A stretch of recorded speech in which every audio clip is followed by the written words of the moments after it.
Egunon, herriagintari, enpresa eta erakundetako ordezkari, aditu, lankide eta lagunak. Ongi etorriak izan zaiteztela gaur aurkezten dugun etekin ekonomia topaketa honetara. Ekimen hau Eusko Jaurlaritzak finantza erakundeekin duen hitzarmenaren baitan kokatzen da. Eta bost dira, Eusko Jaurlaritzarekin batera topaketa hauen antolatzaileak. Finantzen Euskal Institutoa, Bankoa Banka, CaixaBank, Kutxabank, Laboral Kutxa eta Rural Kutxa finantzaetxeak. Guk gaur hemen Laboral Kutxa eta Bankoa Banka ordezkatzen ditugu. Gure erakundei egokitu zaielako Eusko Jaurlaritzarekin batera gaurko jarduna antolatzea. Oso positibotzat jotzen dugu akordio hori. Izan ere, ekimen ugariren bidez gure erakundeetan hainbat dinamika hobetzen lagundu du. Bai barne esparruan, baita bezeroekiko harremanetan ere. Zalantzarik gabe, lankidetza berezi horren fruitoak ekarpen baliotsua dira gure gizartearentzat, eta zentzua ematen diote ordezkatzen ditugun erakunden lanari ere. Gainera, akordioa bera alde batera utzita, eta Eusko Jaurlaritzaren koordinaziopean elkarlan interesgarria sortu da erakunde guztien artean. Beste ekimen garrantzitsu batzuetan gauzatu dena, besteak beste gaur aurkezten duguna. Etekin hitzaldi zikloaren antolaketa, ekonomiari eta finantziari buruz hitz egiteko. Eta non hasi hemen baino hobeto. Donostian eta akuariumak eskaintzen digun esparru paregabe eta berezian. Ziur nago asko gozatuko dugula bai gaurko saioan, baita Bilbon eta Gasteizen izango direnetan ere. Eskerrik asko guztioi gaur gurekin egoteagatik. Bai, izan ere gaur etekin ekonomia topaketak aurkezten ditugu. Ekonomia eta finantza gaien inguruan hausnarketa sustatu eta harremanetarako bilgune izan da etein profesional guztiontzako. 2024ko 3 ibilbide, 3 ziklo honen baitan, 3 topaketa prestatu ditugu. Lehenbizikoa, gaur hemen Donostian akuariunen egiten ari garena, eta gaia ezaguna duguna jadanik ekonomia ituna lehiakortasunerako gakoak. Bigarrena izango dugu urriaren 23an Gasteizen, Gasteizko Europa jauregian, eta jorratuko dugun gaia enpresen eraldaketarako funtsak izango dira.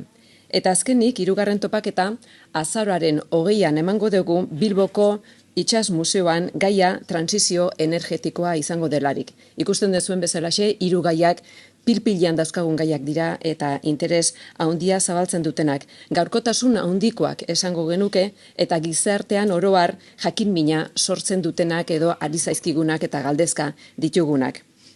3 ere pilpilean dauzkagun gaiak beraz, esan bezalaxe, eta 3etara gonbidatuta gaude eta zaudete guztiok ere.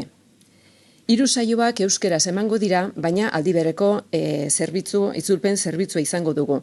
Eta Donostiakoa aurrez aurre egingo dugun ekitaldi bakarra izango da, hau da, aurrez aurrekoa bakarrik eskaintzen dana. Zeren eta bai Bilbokoan eta bai Gasteizkoan, online ere jarraitzeko aukera egongo da EITBek eskainitako streaming zerbitzuari esker. Aukeratu dugun formatua, hortaz aritu gara batez ere lanean, formato oso hurbila da, hurbila egin nahi izan dugu. 2 hizlari, 2 aditu izango ditugu gurean, eta mahai inguru txiki baten bueltan jarri ditugu, hain zuzen ere moderatzaile batek gidatuko dituztelakoan, ezta? Eta gaurkoan luxuzko 2 hizlari eta luxuzko moderatzailea ditugu gure artean.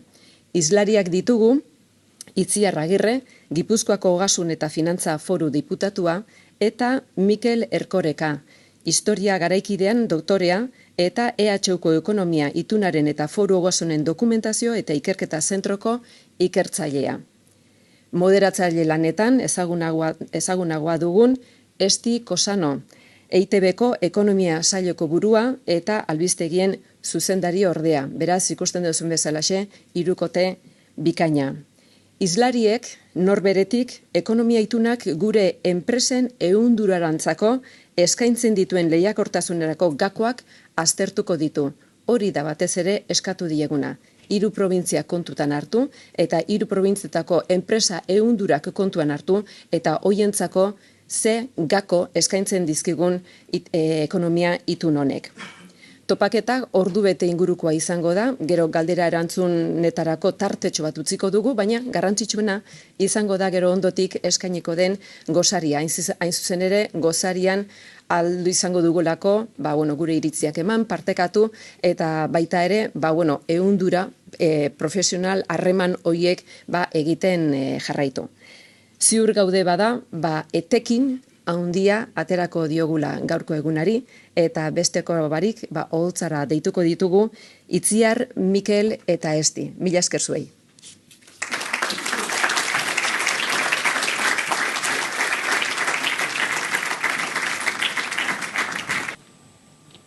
Bueno, egun on guztioi, da eskerrik asko hemen izateagatik gurekin, konpartitzeagatik momentu hau. Euskal kontuetaz eta euskera zentzutera etortzeagatik bereziki.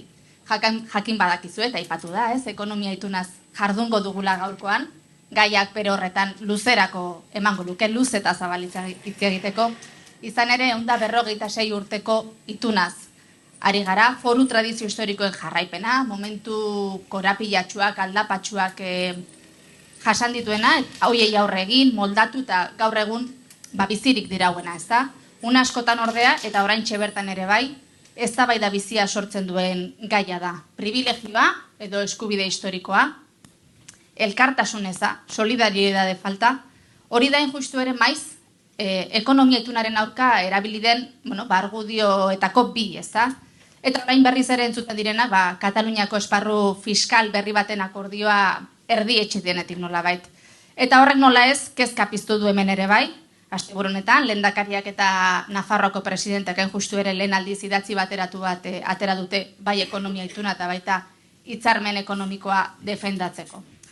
Ikusten duzu beraz aktualitate bete-betean, gaurkotasunezko gaia dela erabat, edo nola ere, hemen gaurkoan, ekonomia itunak enpresan lehiakortasunarako eskaintzen dituen gakoak izango dugu izpide, enpresak lehiakorragoak dira ekonomia ituna dela eta zergatik hori aztertuko dugu, eta esan dute horretarako maila altuko bizlari dauzkagu, batetik Itziar Agirrez, Gipuzkoako Ogasun eta Finantza Foru Diputatua, orain gutxi arte Jaurlaritzako Ogasun sailburu ordea izan da, zuzenbidean lizentziatua, zuzenbide juridiko ekonomikoan espezializatua, egunon? Egunon. Eta Mikel Erkoreka, Jaurlaritzako erakunden baliabidetarako zuzendaria, historia garaikidean doktorea eta ekonomilaria, egunon? Egunon. Bueno, asteragoaz, eta bioi, bakoitzari eskatuko dizuen nolabait ekarpen edo testu inguru bat ekonomia itunari buruz, agian Mikel zuk ekarpen ikuspuntu historikotik hasi zaitezke? Bale, egunon danoi, lehenik eta behin eskerrik asko antolatzaileei gonbidapena gaitzik, ustot importantea dela horrelako ekimenak euskaraz egitea, eta niri burura etorri zait gaur bidean, Bilbotik etorri nahi erakotxean, Imanol Berriatua Bermeoko arrantzalekin zijoanean Dakarrera esaten zuen, euskerazko herria biziko da euskeraz, etxeko ekonomia euskeraz lantzen duen bitartean. Eta realmente niretzako ituna, ekonomia ituna, hori da, gure herriaren, euskal herriaren, kasunetan hiru lurraldeen, ekonomiaren oinarri, horregaitik ustut importanta dela euskerari bebai, pisua motea eta dignifikatzea horrelako foroetan mintxadarin maila altuetan. Niri esti komentatu zian apur bat, ikuspegi historiko horretatik lehiakortasunaren papel, ituna jolastutako lehiakortasun papel hori bebai hausnarketaz labur bat egiteko, dano dakizunez, ekonomia ituna indarran dago 19. mende amaieratik gaur egun erarte, eta aurretik foru ogasunen jarraipen bat izan zirela. Eta nik, eta guzti dut gainera, gaur egunan daukagun egitura industrial hori ez tala ulertzen 19. mende amaieran gertatu zen industrializazio prozesu hori ez badugun ulertzen, eta are gehiago ez bakarrik gurean, Europa osoan. 19. mendean zehar industrializatu ziren lurraldeak, gaur egunean orokorrean posizio behagoetan daude eta euretariko asko industrializatua jarraitzen dute. Gurean ekonomia ituna jolastu izan du azken kasi 150 urtetan, bere biziko papel bat gure ekonomiaren lehiakortasuna bermatzeko eta sustatzeko baita ere, eta horrela ulertu izan dute gestore publikoek esango nuke epe luze baten. Normalean, itunaren potentziala beti mugatzen da, dago esango nuke iritzi publikoan, zerga politikara, ez? Baina nire ustez, eta hor, gaina nire tesian hori defendatu izan nuen, zerga politika saratago, nire ustez, puntu importantenetariko bat, ikuspegi historiko batetik, izan da beti gastua ahalmena. Kontutan izan behar dugu, eta hori dano dakigu, Espainiar gobernuaren txat industria ez dela izan prioritate bat, respektiba historiko batetik, baina gure kudeatzaien txat bai. Eta gastu ahalmen gabez daukazu aukerarik politika industrial bat aurrera eramateko. Eta politika industrial horrerik jarraipen bat emoteko denboran.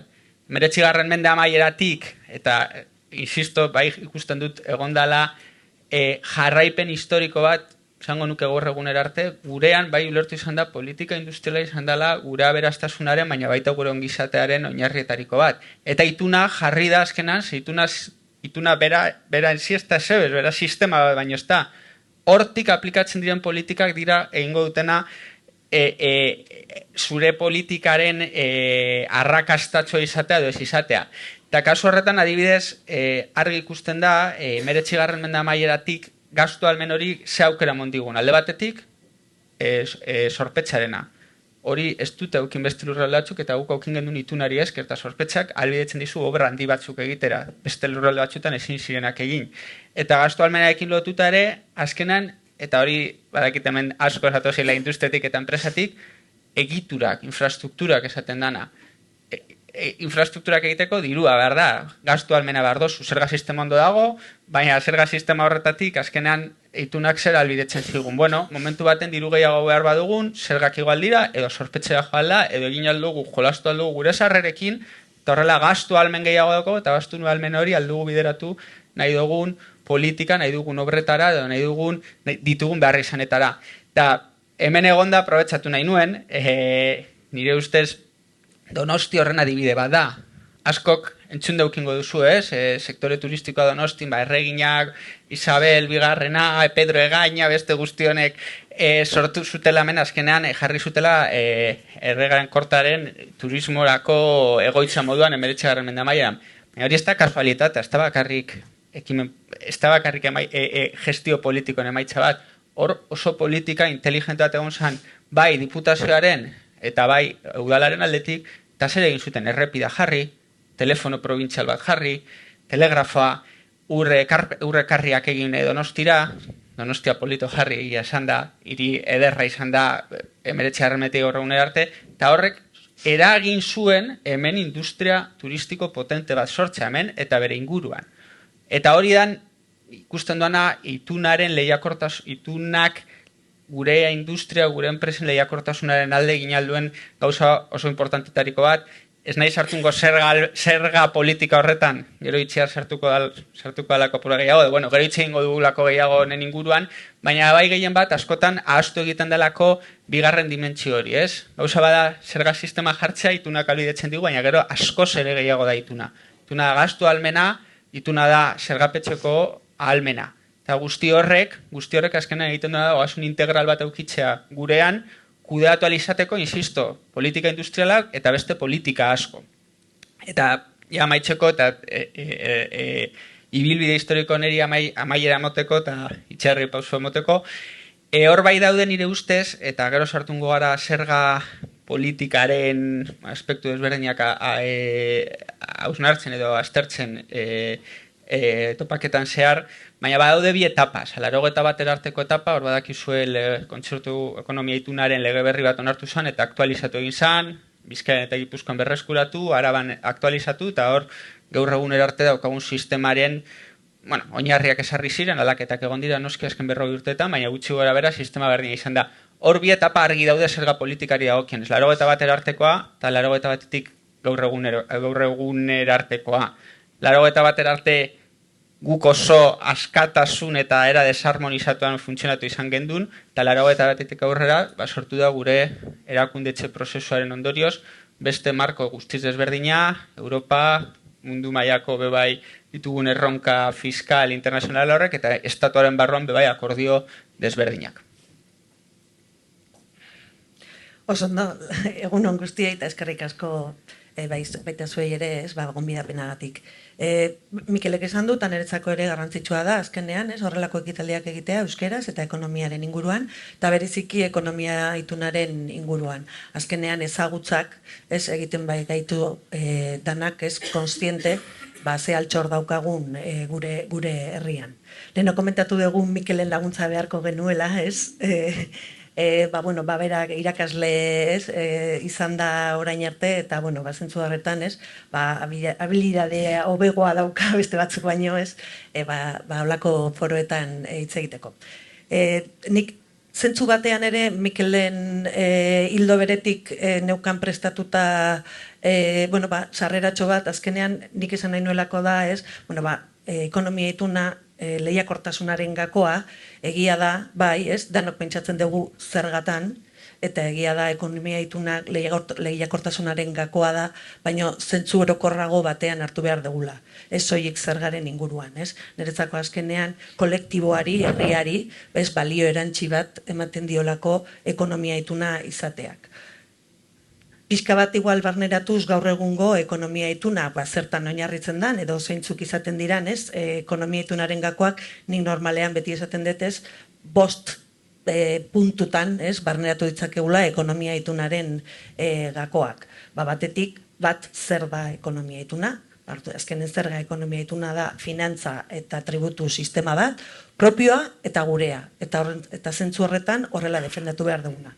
Eta horrekin zer egiten dugu, ez, finantza eta zerga harremanak ezartzen ditugu estatuarekin adosten dugu zer nola jokatu behar dugu bai zorpetzean, bai zerga almenean, eta baita azkenean gure arteko erabaki ekonomiko finantzario guztietan.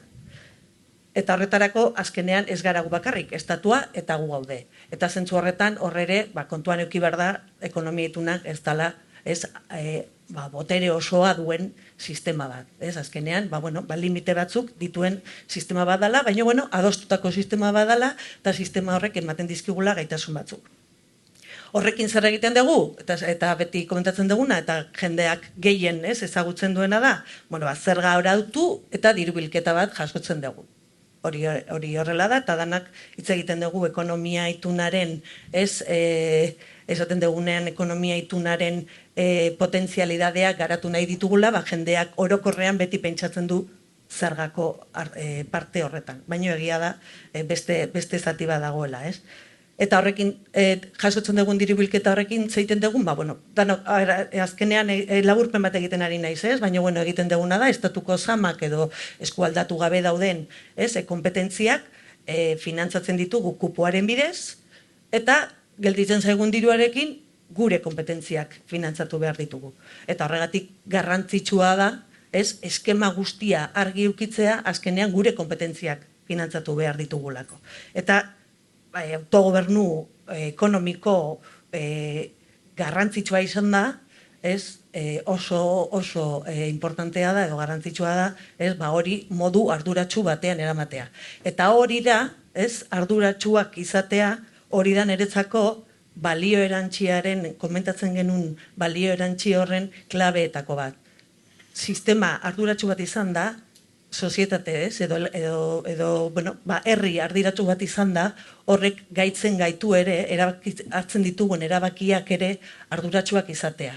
Eta zentzu horretan lehiakorragoak egin ahal izatea bultzatzen gaitu, ardura horrek baldintzatzen digulako gauzak ondo egitea. Hortaz aparte, esan dugu historian zehar, berak eman ditu aipamen batzuk, niretzako klabetako bat dela da, instrumento bizia da, 1980 batetik egia da modu harmonizatuago batean, Euskadiko autonomia erkidegoak onartzen duen ekonomia ituna da, eta baino aldaketa asko izan ditu. Eta egunero sortzen diran, zerga edo finantza egoera ezberdinak, barneratu egiten dira ekonomia itunean. Eta horrela adibide garbi bada, 2023an izan zala azkeneko aldaketa, eta segituan ere izango ditugula aldaketa gehiago. Eta zentzu horretan ere, gero hitz egin algo izango ditugun erronketan, adi egoteko momentua da. esaten nuen bezala, balio kolektiboa, balio kolektiboa da, herritarrentzat hartu behar dana, eta, bueno, hortekan aurrera, ekonomia ituna izan behar da, bide lagun bat, eta indargune bat da, gure politikak aurrera eramateko. Bueno, aipatu dituzu ez nola baita, herri ikuspegitik lehiakortasunerako ematen dituen abantaiak, enpresentzako konkretuki, zuen ikuspuntutik, enpresa lehiakorragoak izatea ahalbidetzen du nola baita ekonomia itunak? Bai, enpresa bat ez da lehiakorra ekonomia ituna daukagulako, hori argia da. Enpresa bat lehiakorra da, hainbeste faktore dituelako, ondo eramaten ditunak aurrera. Baina argi dago, ekonomia itunak izateak eta ekonomia itun hori ondo garatzeak, bide lagundala bide horretan. Azkenean, administrazio publiko batek modu ezberdinetan bideratu ditzake bere politikak, eta bideratzen dituen moduaren arabera lagundu ditzake enpresak lehiakorragoak izaten edo ez.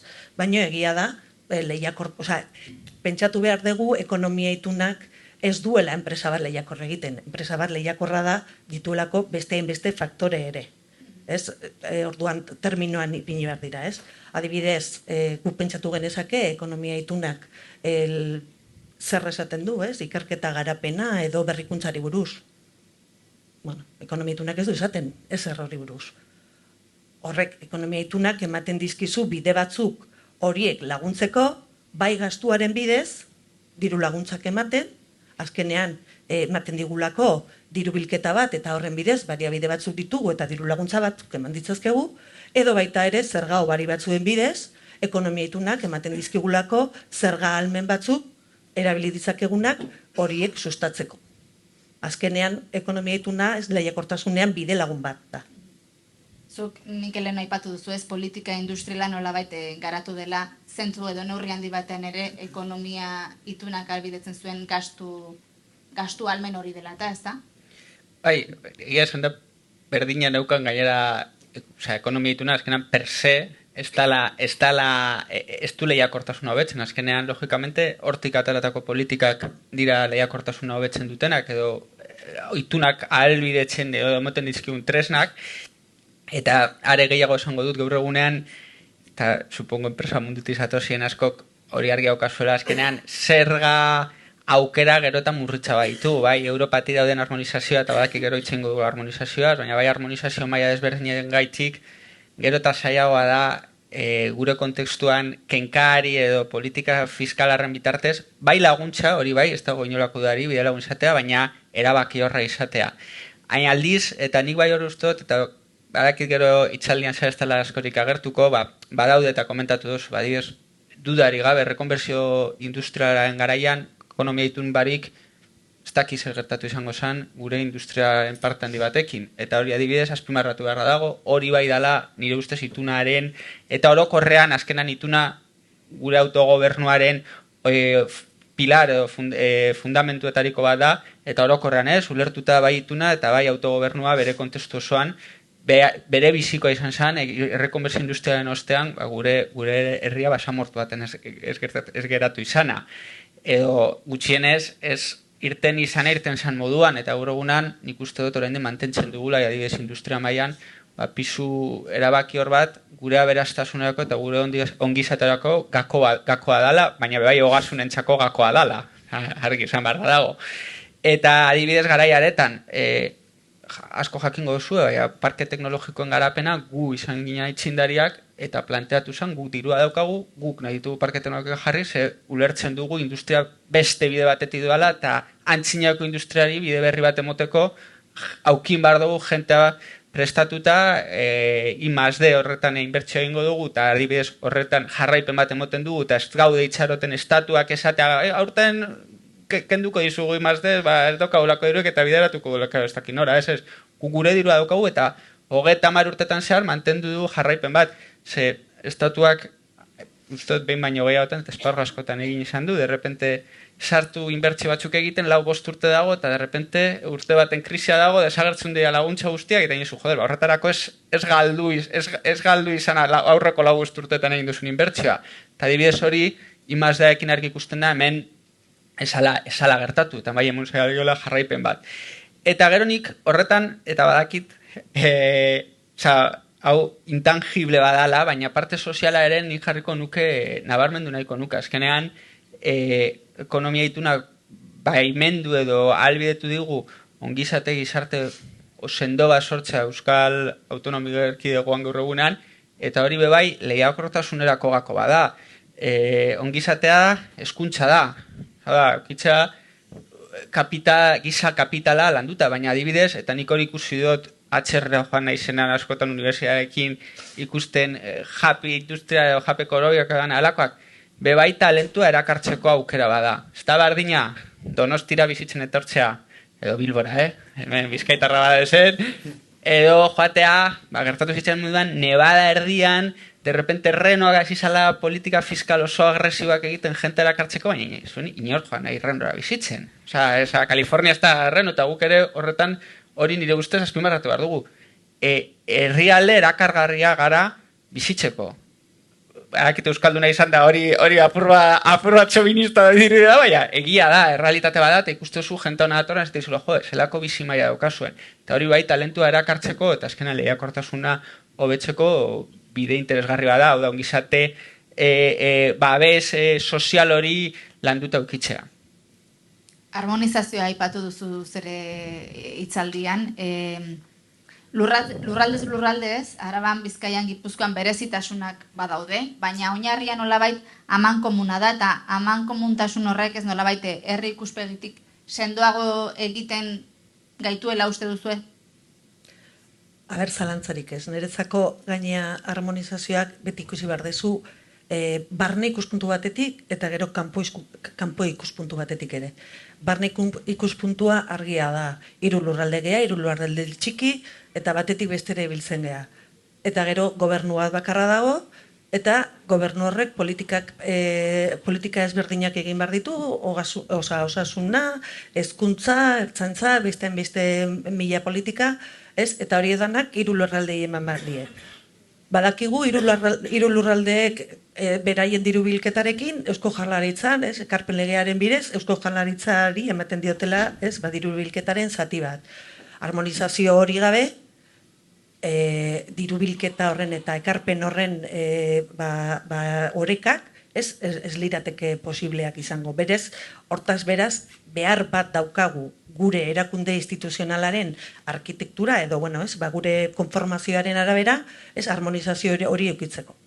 Barne puntutik ere, zergadunari begiratzen baldin badiogu, normala da, zergadunak ere, hemengoak izan da, eta, Donostitik Bilbora Gasteizea ordu betean zaude, batetik bestera, jendea leku batetik mugitzen gera, eta enpresak ez dira bakarrik gelditzen Gipuzkoa alorrean, irten egiten dira leku batetik bestera, eta asko ibiltzen dira 3 lurraldetan.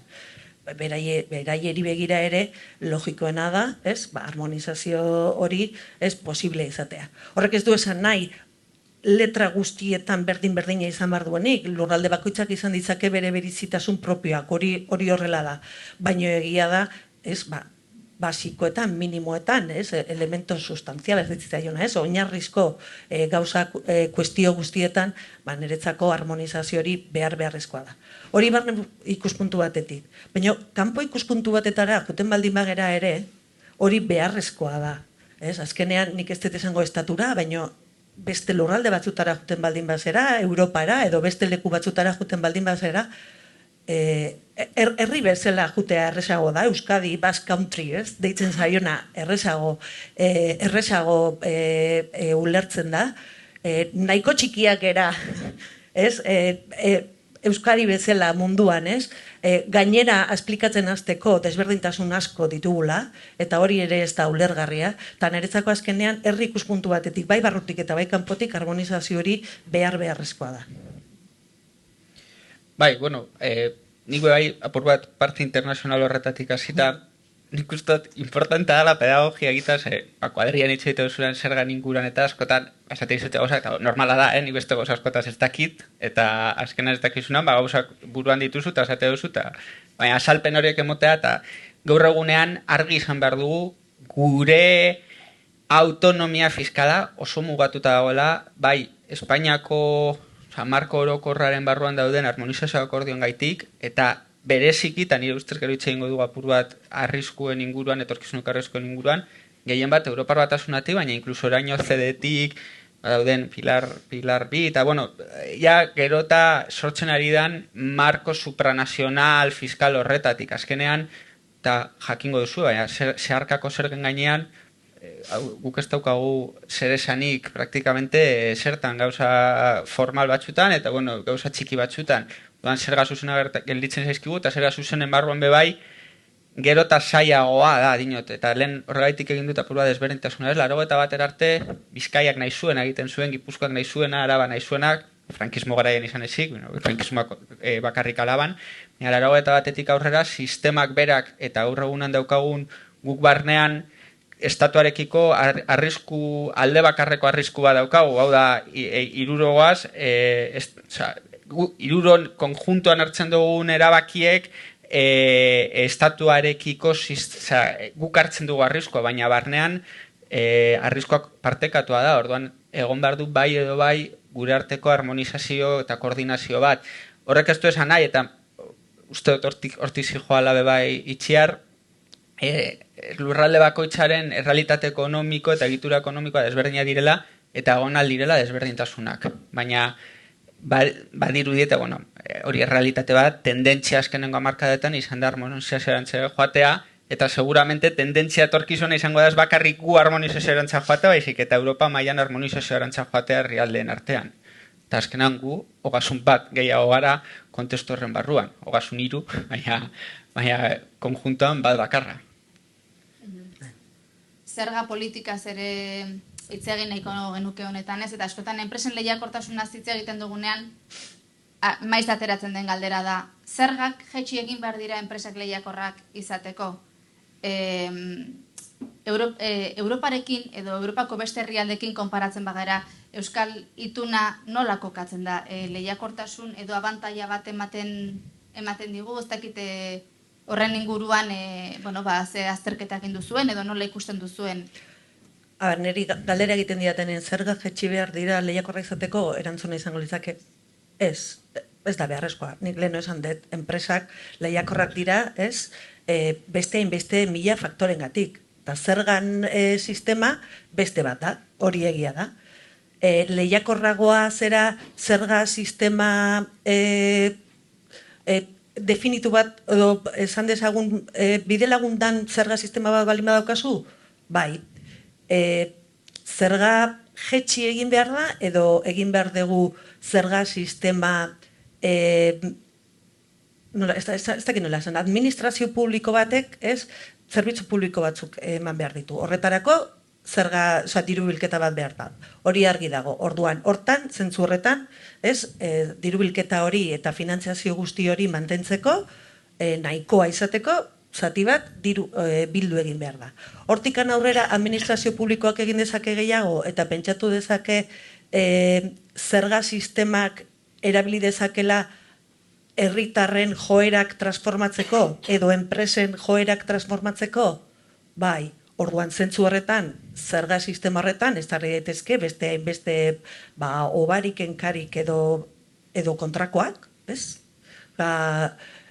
Eta horren bidez, bideratu, herri bezala onak edo onura ekarriko dizkiguten politikak laguntzeko neurriak ezartzera. Azkenean, gesteagatik ez zaitu lehiakorragoa egingo. Zu lehiakorragoa izango zera beste hainbeste gauza egiten dituzulako. Eta zerga sistemaren bidez lagundu dezakezu bide horretan. Bai, bueno, nik horrekin lotuta nik uste dut, eta nire iritzia da, baina azkenan zergak jaiztarena garapen ekonomiko, zerga jaiztzi eta garapen ekonomikoan arteko lotura, nire ustez ideologia liberalen mantra bada, oso aspalditik oso errotuta daukaguna, eta realmente aspalditik ikerketa asko erakutsi izan dutena, ez dela egia.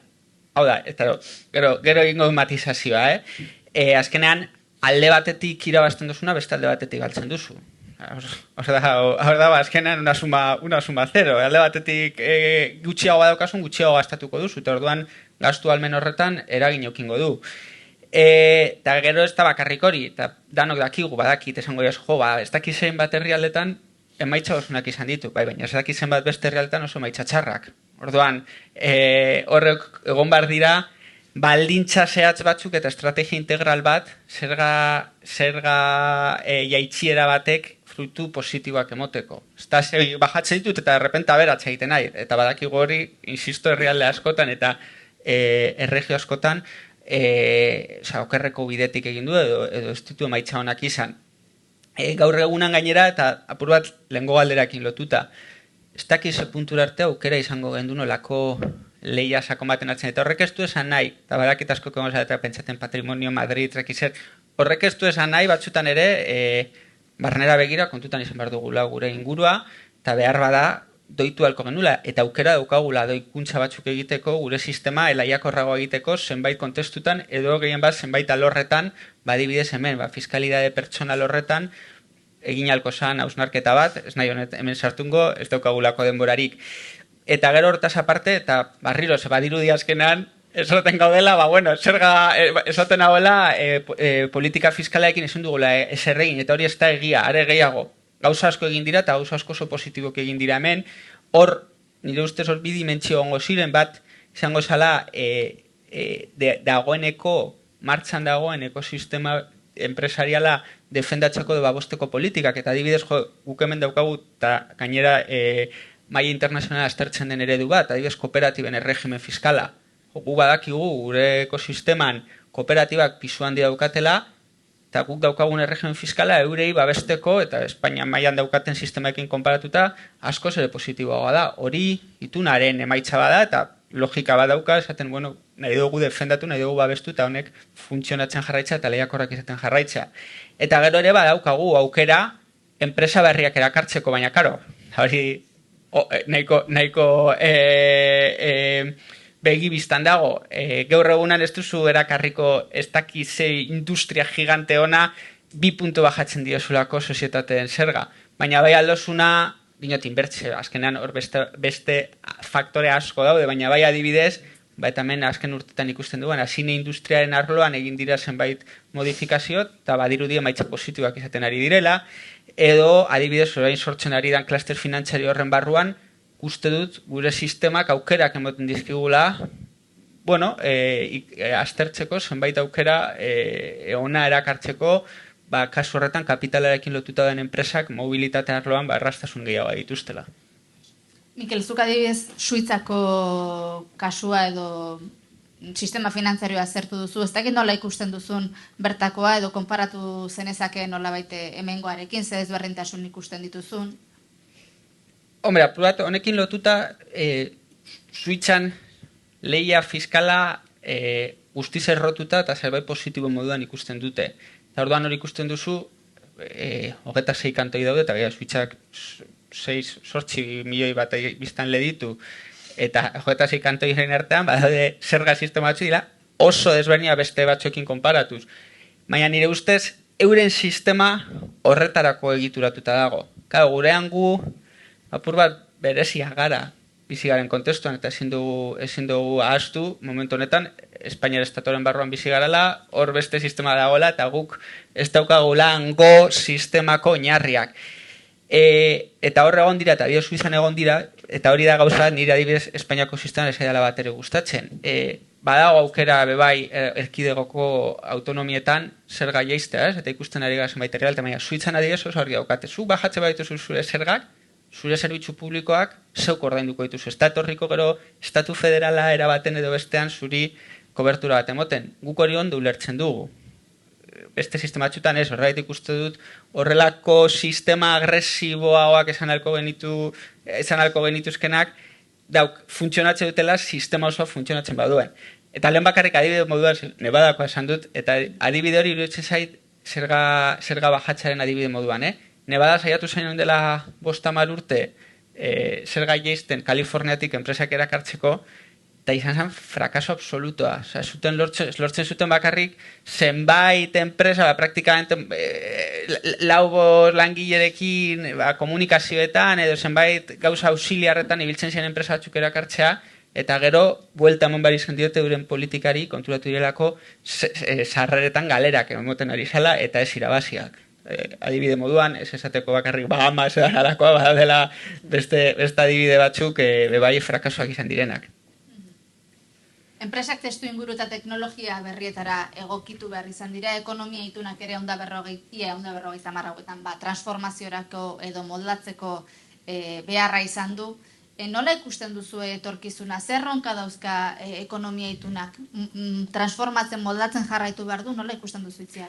Bai, nik lehen esan dut ekonomia ituna, instrumento bizia zala, eta horrek aldaketak ekarri behar zituela, denbora guztian, baina niretzako eta Mikelek aipan batzuk egin ditu bere aurreko hitzetan, momentu honetan ekonomia itunaren erronka nagusia edo gainditu beharreko zailtasun nagusia da mundu globala. Azkenean ekonomia itunak orain arte, inongo arazorik gabe, funtzionatzen zuen estatua eta Euskadiren arteko erlazio horietan, baina geroz eta mundu globalizatuago batean, jundira sortzen beste dinamika batzuk, Europa mailan, zeharkako zergetan, oin dela ja urte asko, harmonizazioa eman zen, baina Europa mailan ere, zeharkako zergetan ere, lehiatila bakarreko sistemak ezartzen ari dira, nun konsumora gerturatu nahi dan bezaren ordaiketa, eta horrek talka egiten du gure ekonomia itunarekin, eta gure estatuarekin degun erlazioarekin, eta guk munduarekin izan nahi degun erlazioarekin. Azkenean ekonomia itunak internazionalizazioaren alor horretan lan asko egiteko dauka, eta arlo horretan ere estatuarekin dituen arazoetako bat da. Leheno Mikelek ere aipatu du, Pilar 2 edo sozietateen gaineko zergaren gehikuntza bat izango litzateken zerga minimo bat, ezarri da, ez bakarrik Europan, baizik eta OCDE mailako lurraldetan, hau ja ez da Europa bakarrik, hau ez da zuzentarau bat, hau ja mundu mailatik datorra. Azkeneko urteetan egon diran aldaketa guztiak OCDE mailan aldatu dira, eta gero Europar Batasunak zuzentarau bidez, jetxi ditu lurralde bakoitzetara, eta zuzentarauak bete beharrekoak dira. Momentu horretan, zuzeneko zergetan egin diran zuzentarauak hartu egin behar ditugu, baina berez, ekonomietunaren arabera, zuzeneko zergetan, badegu kompetentzia. Orduan hor, harmonizazio bat ematen ari zaigu, Europa mailatik, eta hori ez da txarra, horrek esan nahi dugu ere, ogasun bat gerala Europa mailan. Baina harmonizazio horrek eta ematen ari diran sistema berri guzti horiek erlazioak aldatzen dituzte ogasunen artean. Eta erlazio aldaketa horiek zailtasunak ekartzen ditu ekonomia itunarentzat azkenean limitazio bat dagoelako momentu hauetan, nola erlazionatzen diran gure hiru ogasunak Europako beste ogasunekin. Eta hor, niretzako momentu honetan ekonomia itunak duen berronka eta ez dakite zailtasun handinetako bat da. Nola ikusten duzu etorkizuna? Lokal geliteko, global batetik lokal gelitu gaitezke. Nik egia esan da guztiz behar nator egin duzuna hausnarketarekin, de hecho, hortik joan bebai, apur bat azkenean, ituna sistema moduan esango nuke inoiz baino sendotuago dagoela juridikoki estatu mailan, iraganan esan horrela egon, eta gaur egunean lortu da bai Europar mailan eta bai estatu mailan juridikoki nahiko ondo txertatua gelitu izana, baina azkenengo esango nuke gehien bat 2 hamarkadatan hor sortu zaiguna da arrisku itxel bat mundu mailatik entitate supranazionalen eskutik Europar Batasuna OCDE eta nortaki etorkizunan sortu aldiren beste erakunde batzuetatik, harmonizazio horren bitartez zuk azaldu duzuna, baina apur bat konparaketa bat eginez, apur bat Troiako zaldiaren jokoa gure kontratortzea, zein da azkenean guk soberania badaukagu gaur egunean, arlo fiskalean, baina nagusiki soberania horren barruan autonomia daukagu zerga zuzenen gainean, eta estatuak esaten du, bueno, soberania nire zerga zuzenen gaineko emoten dit Europari, baina zuri ez dizut aukera emoten, ez hor parte hartzen, ez hor hartzen dien erabakien gainean influentzia ukitzen. Azkenan erabaten edo bestan, nork egiten du interlokuzio guztori estatuak. Eta zeharkako erabaten, kentzen digu, eta nire beldurrori, Troiako saldi horren barruan, beze, positiboa da, gu horregon bardu, ez dauko gokerarik hortikan pogoteko gehiago, baina uste dut eta erronka nagusionetarikoa eta itxarrek esaten moduan dela bilatzea arlo internazional horretan eta hor sortzen diren prozesu guzti horietan guka hotz propioa edo gutxienez parte hartze zuzen bat eukitzea. Eta horren inguruan, niretzako ere oso garrantzitsua izango da, adibidez, komentatzen genuen pilar bi edo tipo minimo global, deitzen zaiona ez, zerga honetan, azken finean, bere baitan hartuko ditu, zazpiron da 50 milioi euro baino gehiago fakturatzen dituzten enpresak. Horrek esan nahi du, hemendikan aurrera ez, enpresa handienetan, ez, gure gaitasuna baldintzatuta dagoela, ez, zergaren aldetik. Azkenean, minimo hori ezartzen bai da, eta hemen edo estatuan edo beste nun baiten, minimo hori ordaindu beharko dutelako enpresa horiek. Bueno, horrek erabaki horrek hortan ere, hausnarketa bat egin beharko da, enpresak erakarri edo enpresen lehiakortasunan bide lagun izan edo enpresa horien laguntzak edo nola egin, aldaketa bat ekarri beharko du. Zerga sistemaren bidez, zaila izango da, jarri dan minimo global horretan hori gainditzea.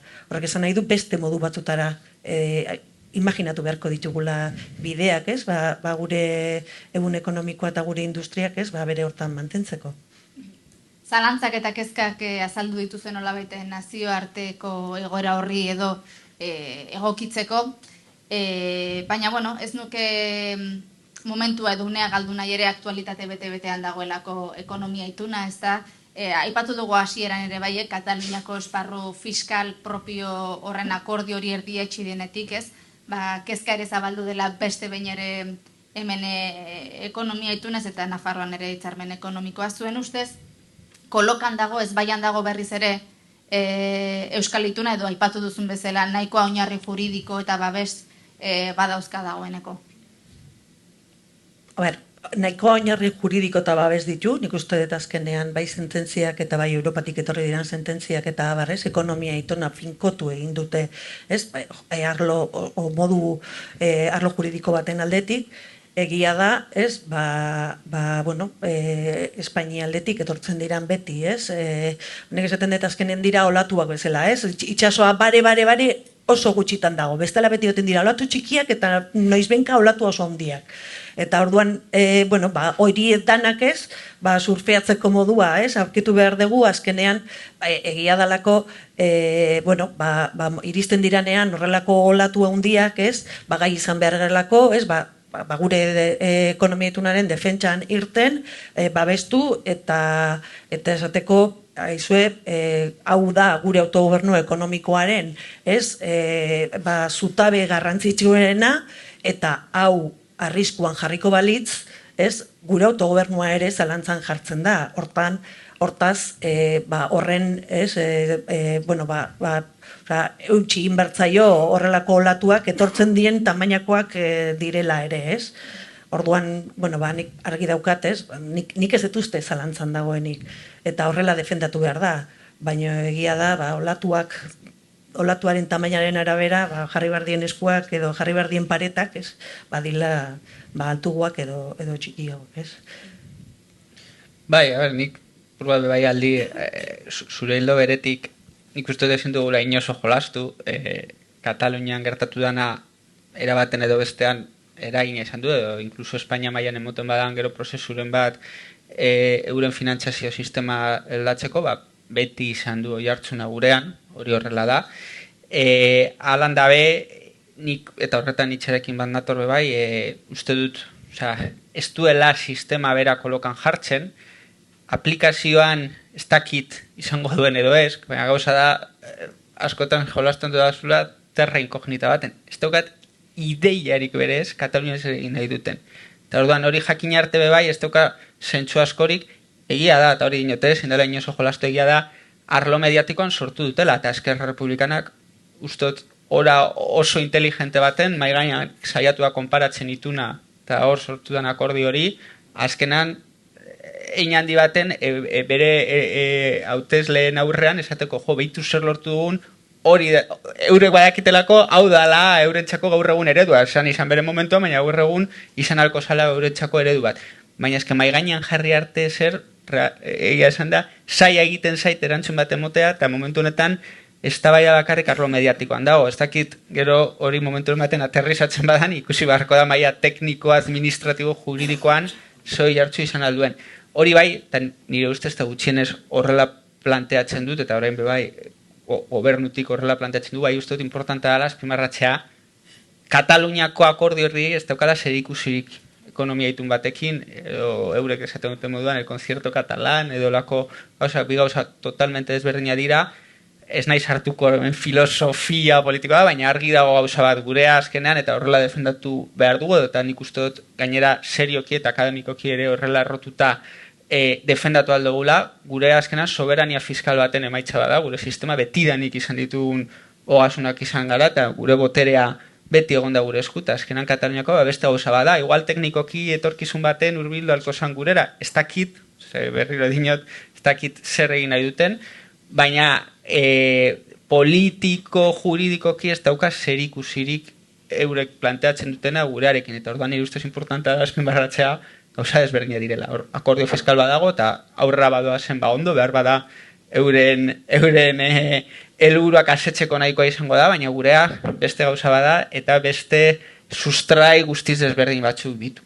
Bai, eta ez dena naiz, errespetu osoz bestek egin nahi denakin, eta erregimen amankomunean egin nahi dituzten, ez? Baina gurea errespetatu desatela, ez? Eta gero beraien erregimenean gurearen oreka hausten bali badute, bueno, hor izango gaituzte.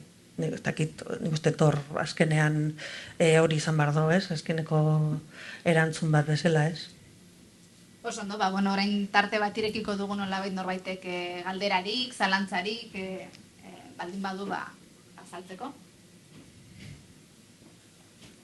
Hortxea.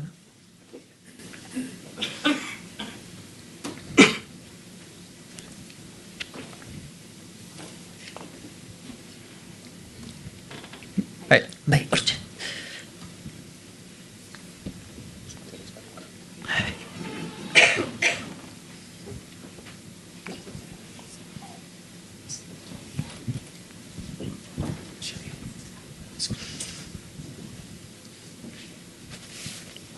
Bai, gauz pare bat, hausnarketatxo bat aurretik eta gero galdera tekniko bat. Hausnarketan aldetik, bat nire ustez eta gure ustez horretik gaude behar bada hemen, hainbeste gaur, beharrezkoa da pedagogi bat egitea kontzertu eta hitzarmen ekonomikoaren inguruan. Urtetan, hamarkadatan egon geha, hemen gure eztabaida politikoaren inguruan, entzuten, Madrida gina zela apurra jasotzea, eta hori euskeri bat zen, alde batetik. Beste alde batetik, kanpotik etorri behar dute guen, Kataluniako gaia dala eta ikusteko, hau badirudi honek garrantzi gehiago daukala orain arte pentsatu duguna baino, eta bitartian ez dugu ezer ezagutzen kontzertu ekonomikoari buruz. Gutxi. Hemen, gaur azaldu dezuten gaietan de bai, batez ere kualitatiboki planteatu dezute, azkenian gero eta malgutasun gutxiago duela gure sistemak, ikusita Europatik eta normalizazioa dela eta bar. Hori dana oso ondo dago, kualitatiboki oso ondo dago. Nik faltan botatzen dut kuantitatiboki argazki bat azaltzea. Hemen galdetzen barin duen gaur egun. Bueno, eta, azkenean, kontzertu ekonomikoa, Eusko Jaurlaritzak, batez ere diputazioekin eta ogasun provintzialakin dauka ze ikusia. Zenbat, galdera egiten barin duen gaur egun Gipuzkoan, ze impuestua jasotzen dugu, zenbat, ze kopuru. 6.000 eta... 6.000 eta 600 edo horrelako zerbait. Ez, baina, zu dakizu noski. Baina, esan nahi dut, eta ze suposatzen du kupoak? 500, 600, euneko, gure sarreraren euneko 8, euneko 7, euneko 9. Orduan, ikusten bari magendun argazki hori eta arkitektura hori falta zaigu. Gipuzkoan, Bizkaian, Araban eta Oroan. Hau da, nundik jasotzen da zenbat, eta lurralde bakoitzean jasotzen danatik zenbat joan Eusko Jaurlaritzara, zenbat joan udaletxetara, zenbat joan diputazio bakoitzeak bere gastuak eta bere politika babestean, eta zenbat gelitzen den kupoan. Argazki hori bari magendun, ikusiko gendun, zenolako garrantzia daukan kuantitatiboki hau. Eta orduan, malgutasun hori aipatu dezutena, bai, normalizazioakin zeikostekoa dauka. Baina gure gasto publikoa neurri handi baten ez dauka eraginik. Hori baino garrantzitsuagoa da, zenbat jasotzen dugun eta zenbat gelditzen den gure eskuta. Datu hori nik uste beharrezkoa dela olako hausnarketa bat egiterakoan. Bueno, hori lehenengo puntu bezala. Eta bigarrena oso motz. Ja, eta hau galdera teknikoa da, eta egiten dez zergatikan ez dakit oso ondo nola jokatzen duen. Kalkuloka egiteakoan nola, zen neurrian, eta nola kalkulatzen den, estaduaren defizitaren,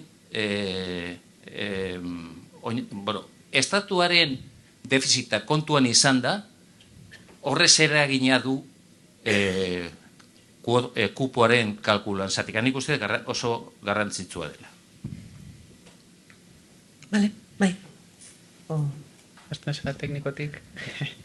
Bai, bueno, a ber, egia da, pedagogia egitea beharrezkoa da. Eta egia da ere askotan, zenbakiak jartzen badituzu horrela mai gainean, argiago ere ikusten dela. Nik beste batzutan komentatu dut leheno egiten dituela, aurkezpen batzuk eta horrela, eta gaina, justu igual honetan ez daukat, baino bai markatzen ditugu pizkat, zeintzuk izaten diran datuak.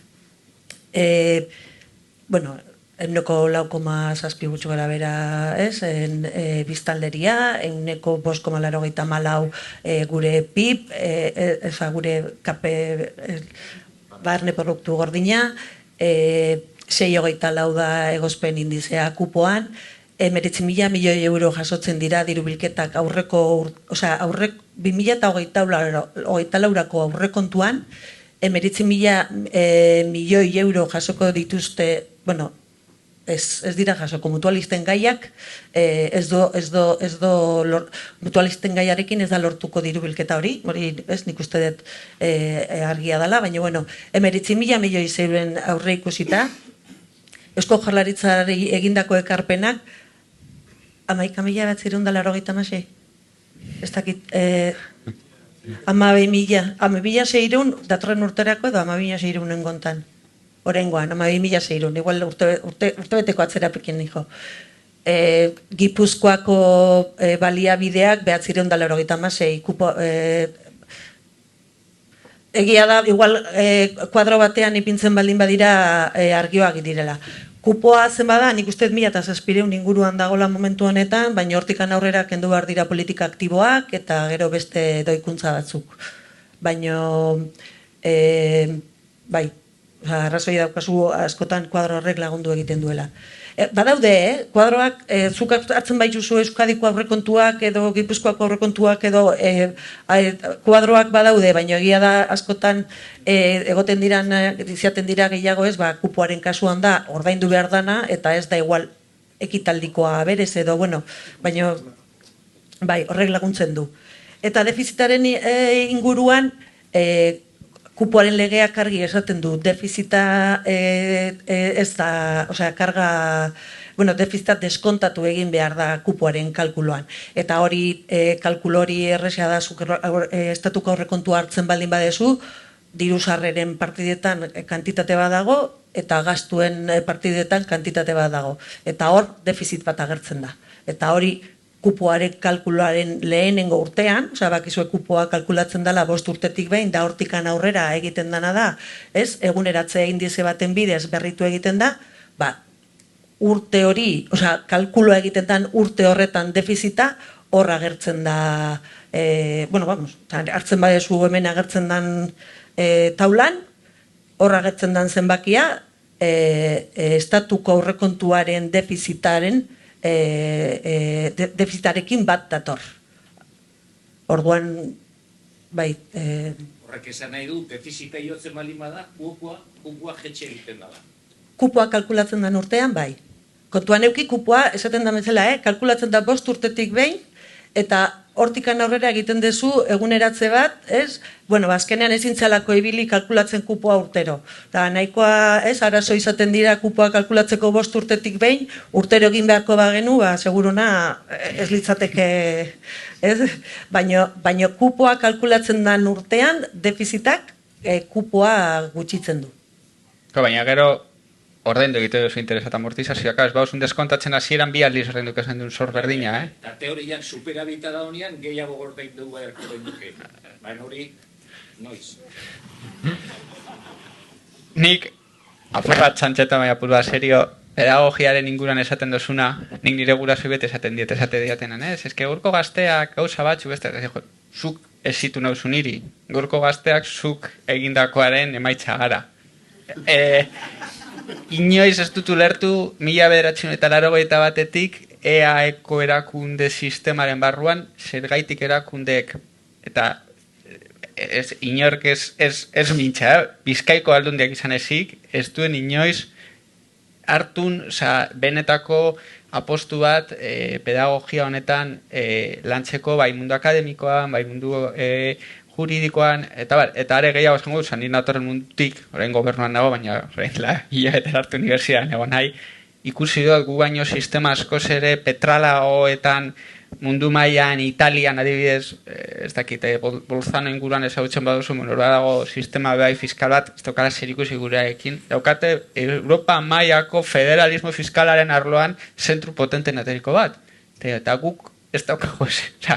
Beti gabiz, nik uste dut hausnarketa bat egin behar dela, eta ahal badan, lehen bailen, buelta eman barzaio gai horreri, eta pedagogiari, nire ustez garrantzia eman barko zitzaion, ja gaur egunean eta etorkizunari begira.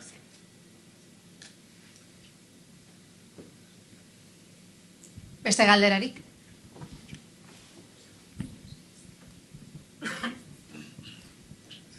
Bai, lehen juridikoki izan duzu beneko lotuta dagoela, kupua.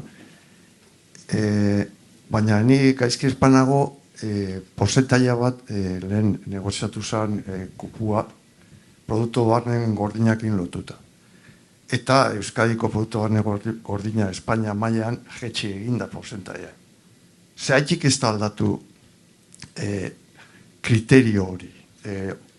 Nik usten dut hor bildur asko dagoela, eta esaten dugu, dagoen bezala etxiko dugu, baina hor diru pila dago horren atzetik. Zehaitik ez da aldatu hori.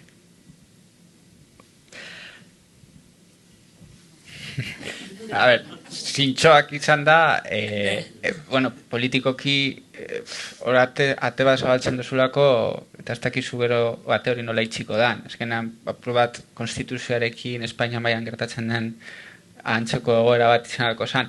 Baina zintxoak esan da, hori zabaltzen badozun bai beste gauza batzuk ere, begiratu barko ziren, eta hor analizia integrala izan behar du. Ezin zara sartun simplemente egiten ez dakit azterketa kirurgiko bat puntu horretan, hor bai ajusta, hor hainbat gauza daude, esan da, begiratu alko zirenak, eta etorkizun baten, nordaki begiratu alko zirenak.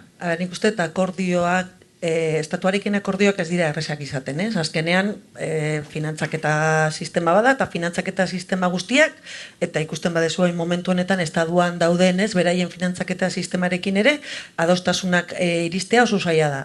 Azkenean, ditutaz hitz egiten nahi galako, eta bakoitzaren baliabidetaz hitz egiten nahi galako.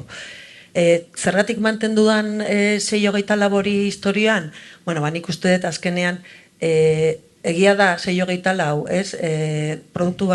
Barne produktu gordinaren gainetik dagoela, eta baita biztanleriaren gainetik dagoela, baino zerga sisteman azkenean, konexio puntu batzuak izan litezke irakargarriagoak Euskal Ogasunentzat edo ez, edo berak esaten zuenean, doikuntzetan, agian pentsatu dezakezu, mugitu daitezkela, eta orduan esaten duzu, azkenean komodo gauden adostasun batetan, erresago da mantentzea sistema. Zabaltzen badezu osotasunean, agian ez genuke negoziazioa itxiko inoiz. Nik uste oreka bat dago. 6-24 hori osotasun batean ikusita orekatua dago. Oreka baten barnean dago. Ez da, nik ez nuke ikiko esan bildurra aldatzea 6-24 hori, ez? Egia da, estatuarekin gauzak aldatzen direnean dira beharrezkoak ikusten direnak. Zergatik, bestean gauzak zabaltzea, azkenean ez dakizu, nun bukatu dezakezun, eta zentzu horretan, komodogoa da, mantentzea, estabilidade badalako baita, azkenean zuk oreka hori mantentzen dezunen, erakunde arteko estabilidade bat mantentzen dezu, eta osotasunean nik uste dut oreka hori ondo dagoela. Ez da komeni, ez da, dana zabaltzea beti. Nik uste, komodo gauden lekuetan, komodo jarraitu behar dugu.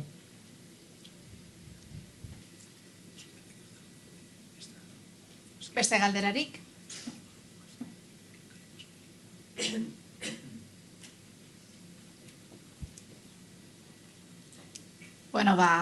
Espero dut interesgarria izana gaurko ekitaldi hau. Eskerrik asko Itziar hemen izatagatik, eskerrik asko Mikel. Eta, maitu aurretik bihar helarazi nenizkizueke, alde batetik akuarima bisitatzeko aukera duzuela jakinarazi nahi dizuet, beraz, buelta bat eman eba duzu eta raiak eta ikusi, gaur kafean interesa duenak azafatari eskatu diezaiola txartela eta aukera hori egongo da. Eta bestetik, gonbita luzatu nahi dizuet, gaurkoan gustora egon bazarete eta interesa baduzu eta Gasteizen Europako Jauregian egongo garela urriaren 23an berriz ere, etekin topaketekin, kasu hortan enpresen eraldaketarako giltzak, hazkunderako tresnak aztertzeko asmoa daukagu, gai hori izango dugu izpide, eta besterik gabe, eskerrik asko hemen izateagatik, hori ez, euskal kontuetaz eta euskaraz entzutera etortzagatik.